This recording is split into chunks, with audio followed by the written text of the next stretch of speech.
Hello everyone, Father Jared here. As you know, St. Luke has been in the process of starting a capital campaign for a really long time. It's been since 2021 where we've done a lot of research. We did all kinds of things preparing for this day. But the question that a lot of people have is, where are we now, right? Where are we now with this campaign? But before we can even get to where we are now, it's important to know where we've been, right? It's always important to ask that question. So where we've been is we started before we were even a parish family, right? Most of us were either St. Margaret Mary or somewhere else.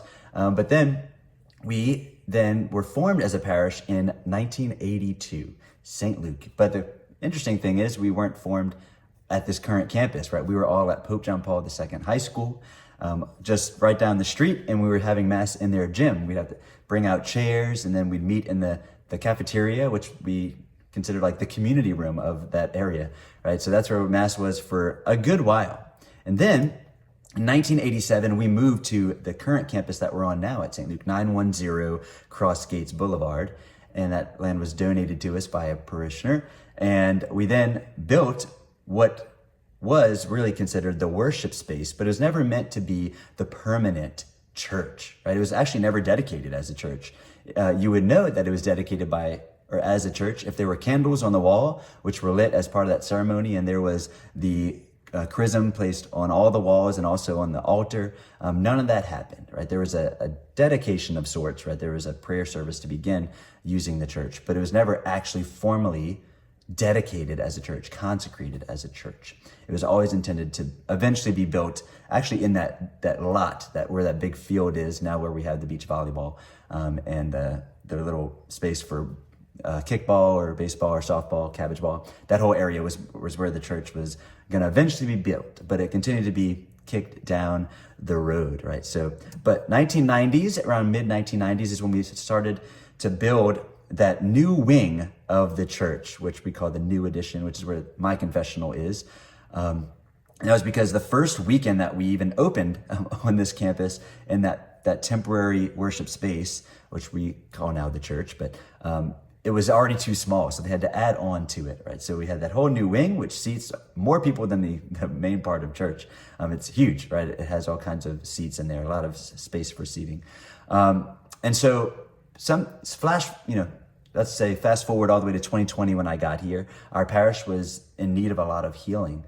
And also around that time is when I became your pastor, and it was the first time that I was ever a pastor. Right? This is still my first time I've ever been a pastor.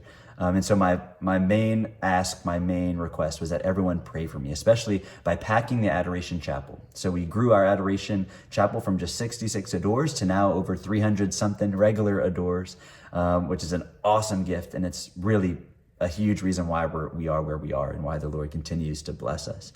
But that, and then followed by our next year, 2021, is when we started our FIRE program. So Family Immersed Renewal of Evangelization, those FIRE nights, where we together as a community, as a parish family, dedicated ourselves to growing our faith. So not just prayer in our Adoration Chapel, but also growing, like forming ourselves in the faith together as a community.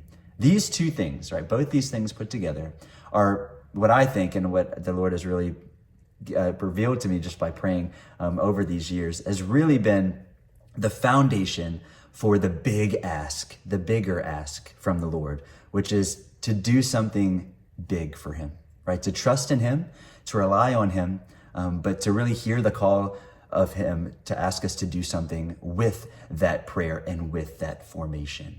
And so really what that led us to was around 2022, we realized that there were a lot of things that were in need of work. There, if you just look up when you're looking in church, you will see that there is a lot of reason for help needed. So we have all this healing that has taken place spiritually, and yet the buildings that we occupy are in very much need of repair, very much need of healing themselves.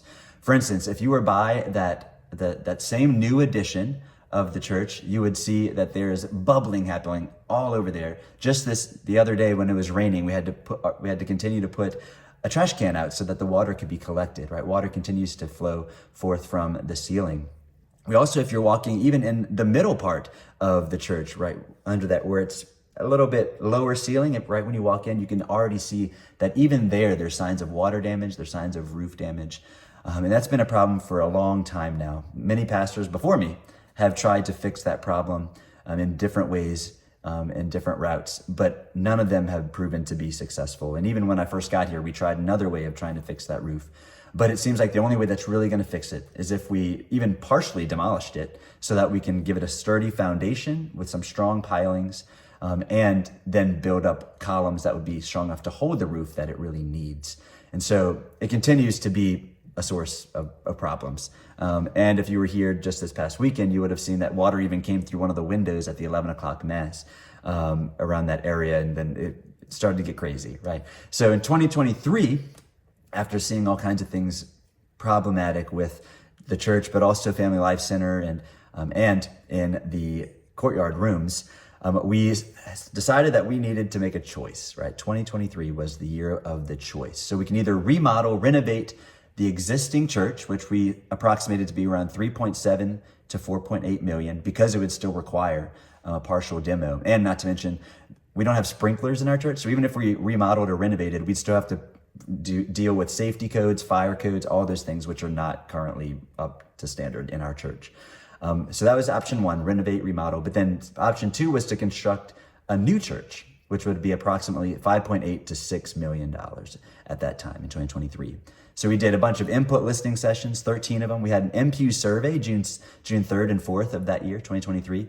We did a bunch of one-on-one interviews, as well as did a whole financial data analysis with the help of the Institute of School and Parish Development, who we hired to be our consultant for this process. And they've done so many hundreds of campaigns before. And so they were really helpful and are continuing to be helpful throughout this process. And so what that led us to, the choice that we made as a parish, the overwhelming majority, was that we should shoot for the new church, not just renovate, remodel, but to build the permanent church that Father Hall, that all of us have always intended to be built, to build a worthy worship space for our Lord. So that's really where we are right now, right? And so what's interesting is now, before we got to this public phase, we were in the pace setter phase. So the pace setter phase is where I had a bunch of one-on-one meetings with people asking if they felt the tug from the Lord, the call from the Lord to really support this campaign through prayer, through service, and through financial giving, right? And any of those, all three, or one of those three, two of those three. And so I had more than 40 one-on-one meetings, and then I had over 20 small receptions with a few different people with the help of some of my campaign leaders, including Miss Marianne Belko and Julie Rotolo, who are on our executive committee. And so after all those, we then made it to the public phase, which was our capital campaign, right? Where the kickoff gala that we had in April, which was super exciting. And if you were there, you probably already know a lot of the information that I'm sharing in this video. But if you were not, then you would know that throughout the pace setter phase, it led us to this public phase, which includes trying to reach 2,000 people in our parish, 2,000 families that are still left to give packets to. And then also that would be through September, and then September 23rd all the way to the end of the year is going to be our Operation Homestretch, where we strive not only for that church goal of 6.7, but also for the Family Life goal and Family Life Center and the courtyard rooms, which would bring us all the way to 8.5 for our vision goal, our stretch goal.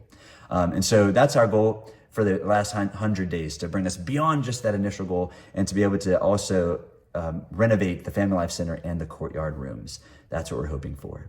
And so really, what we ask for throughout this entire campaign is just a threefold invitation. The first is a gift of prayer, that you might pray for this campaign, pray for the future of our parish, pray for me as I continue to try to lead this parish as God is asking me to.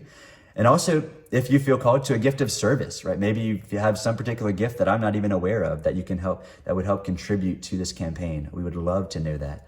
And then lastly, of course, is the gift of financial giving. And so financial participation. And what's really beautiful about this campaign is there have been gifts all over the board. So we have some that are $500,000 pledges. We have a $2,000 pledge. We have a $1 million pledge. We have $10,000, $25,000. We have so many gifts, and they're over 1, 2, 3, 4, 5 years of pledges. And these are, what's really important about these gifts is that they're not just throwing money at something, but they're sacrificial gifts. They're prayed over. That's really what we're asking. And that's what I'm asking, is that you pray about how the Lord is inviting you to be a part of this campaign, to be a part of the future of this parish family. And so really what's important for you to know is our campaign goal is really 6.7 for our new church.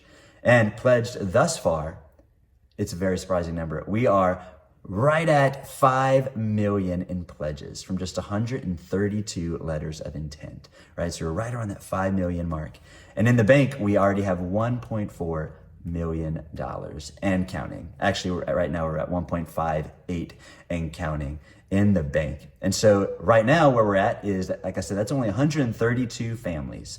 So what we're really working towards is reaching all 2,000 plus families that are still left in our parish to ask, how is the Lord calling you to be a part of the future of St. Luke? How is he calling you to be a part of this campaign, which is building upon the firm foundations that are already there and providing a welcome home, not just for us, but for our children, for our children's children, and even their children. And so I would just invite you to continue to pray with me, pray for our parish, and to really consider, if you haven't already, how is the Lord calling you to be a part, a strong participating part in building the future for our parish family. Hopefully this was a helpful update. You'll get some more as we continue along, but let us continue strive with hope for that parish family that the Lord is calling us to be and work towards it together. Hope you have a great week and make good choices as always, everyone. God bless.